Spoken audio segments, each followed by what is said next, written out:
बहू तो सबकी निकम्मी होती है, वो बेटी नेक होती है। बेटी अगर ससुराल में परेशान होती है तो इसके ससुराल वाले खराब हैं, लेकिन अपनी बहू अपने घर में परेशान होती है उसके ससुराल में तो इसके चलन खराब है। बेटी अगर अपनी ससुराल की बातें अपनी मां से बताती है तो मां से नहीं बताएगी तो किससे बताएगी। लेकिन जब बहू अपनी मां से बात कर ले तो आजकल की माएं घर तुड़वा देती है। बेटी मैके आए तो स्वागत करो कि इसका घर है, जब चाहे जब आ सकती है। लेकिन अगर बहू अपने घर जाना चाहे तो अपना घर है, इसे संभालो। अब अपनी बेटी को परवाह करने वाला पति मिल जाए तो हीरे जैसा दामाद मिला है। लेकिन अगर अपना बेटा बहू की परवाह करने लगे तो मेरे बेटों को उंगलियों पर नचाती है।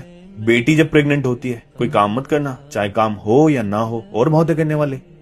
लेकिन जब बहू प्रेग्नेंट होती है तो जितना काम करेगी उतना अच्छा है तेरे लिए। बेटी के गुनाहों को भी माफ कर दिया जाता है ये कहकर ये बच्ची है। और बहू की एक गलती को भी सारे जमाने को पता चलना चाहिए कि इसके मां बाप ने सिखाया क्या है।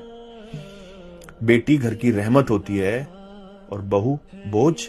हर मां चाहती है कि उसकी बेटी ससुराल में जाकर खुश रहे, तो फिर कुछ माएं ये क्यों भूल जाती हैं कि जो बहू होती है वो भी किसी की बेटी होती है।